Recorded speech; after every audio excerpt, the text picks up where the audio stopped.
Hi, I'm Joey.T.Cartoon.P and holy cannoli! It's the Batman Chronicles on the Cartoon Palooza! Can I get a hell yeah? Let's get down to business. I don't got no time to play around. What is this? Must be a circus in town. It's shutting it down on these clowns. And I get a witness. Hell yeah! Let's get down to business. I don't got no time to play around. What is this? Must be a circus in town. It's shutting it down on these clowns. And I get a witness. Hell yeah! Once upon a time, there was a director named Joel Schumacher who directed a couple of Batman films in the 90s. And they sucked.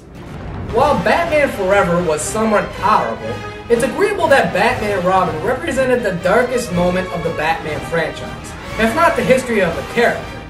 Not only did it teach us that Schumacher should stay away from masked Avengers, but that bat nipples, bat butt cheeks, bat credit cards, and bat ice skating don't work.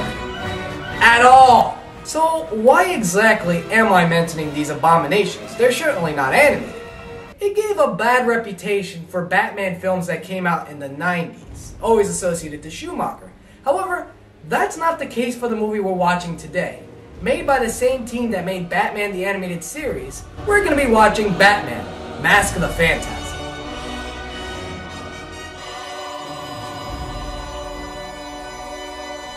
So, our movie begins with, oh, wow. This movie hasn't even begun yet, and it's already making a good impression. What I mean is that the credits open with a swooping camera angle over a CG Gotham with a badass choir singing in, I think, Latin. After that, we begin with Batman interrogating a mob meeting and showing off his skills and badassery. But that changes when another vigilante called the Phantasm shows up and actually kills the mob boss. Come to think about it, this Phantasm's a pretty cool vigilante. It's modeled after the Ghost of Christmas Future with the voice of Jigsaw.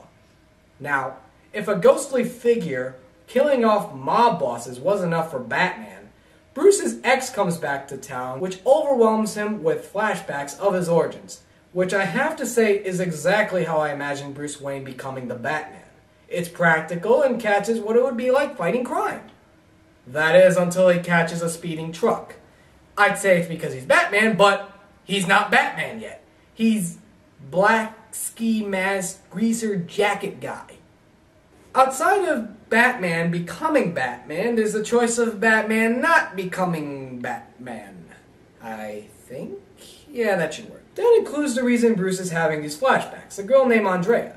She's voiced by Dana Delaney, a veteran TV actress who will eventually play Lois Lane in the animated Superman series. Thank God I did an IMDb search beforehand because I was going to confuse her with Kim Delaney from the first season of CSI Miami, which would have led to this cheap joke. You had me bugged, is that it? I can read lips. Then read them now. Get out.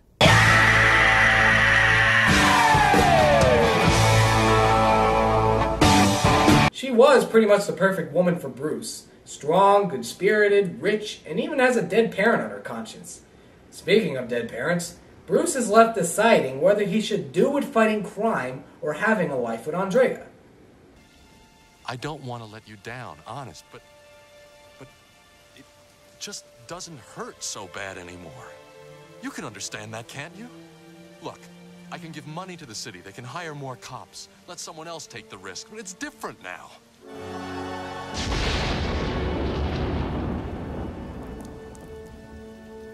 Please, I need it to be different now. Yes, Bruce, because what your parents would want you to do is risk your life every night, spending the family fortune to dress up like a bat and fight crime. Now, having a family and keeping the Wayne name alive, that's crazy talk!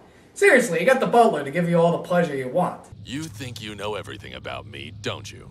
I dive at your bottom. I bloody well ought to. TMI, Alfred, TMI.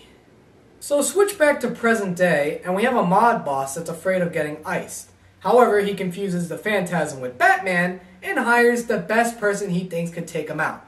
And for Bat fans everywhere, it's gonna be quite a treat. I hate that song. Gasp.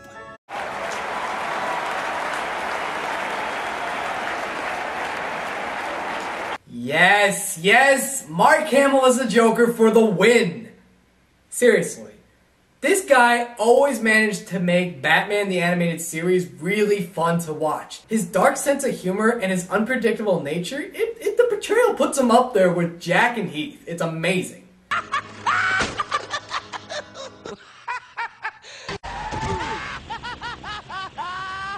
I mean, tell me, just look at this picture and tell me it doesn't give you the creep. Personally, I love this image so much, I'm just gonna use it for my Facebook profile picture. What? So having the Joker in the movie is definitely a treat. Let's think about this from the mobster's perspective. Of all the rogues he could have taken to take care of Batman, he felt the one that could get the job done the best was the one that openly admitted to ripping off mob bosses. I don't want to kill you. What would I do without you? Go back to ripping off mob dealers? No. And just to add to the situation, the mob boss is voiced by Abe Vigoda. So yes, if you've seen The Godfather, you know his chances don't look that good. So as you would expect, getting the Joker involved is pretty much going to open a can of worms, dynamite, and a hint of kerosene. So I'm not going to give away the ending to this film because there's a mystery attached to it that's really fun to follow through if you haven't seen it before. So what's the best way I could describe this film? Okay, so if you haven't seen this film before, and you claim you love Batman, what are you doing with your life? Go see this movie now. It is so worth it. I recommend it for everybody who just wants to have a good time. It's a great animated superhero pick, if not a great Batman film in general. It's up there with The Dark Knight and that Tim Burton Batman flick. The action's great and so is the animation. Well, the animation still looks like it was made for television, but come on, the quality is so tolerable for feature presentation, just proves how ahead of its time the Batman animated series was. One thing that did bug me, and for the record this is nitpicking, was the music. While at times it is pretty epic, especially with that Latin score, it's pretty grating when it's overblown for simple moments.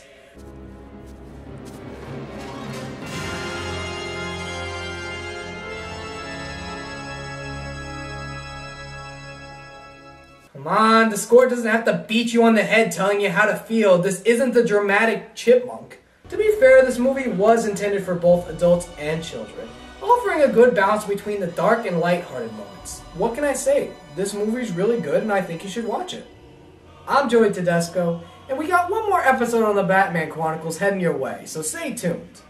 Hit it. Let's get down to business. I don't got no time to play around. What is this? Must be a circus in town. We shut this down on these clowns, and I get a witness. Hell yeah. Let's get down to business. I don't got no time to play around. What is this? Must be a circus in town. We shut this down on these clowns, and I get a witness. Hell yeah. We gotta move fast, gotta perform miracles. G Willikers, Dre, only bat syllables. Look at all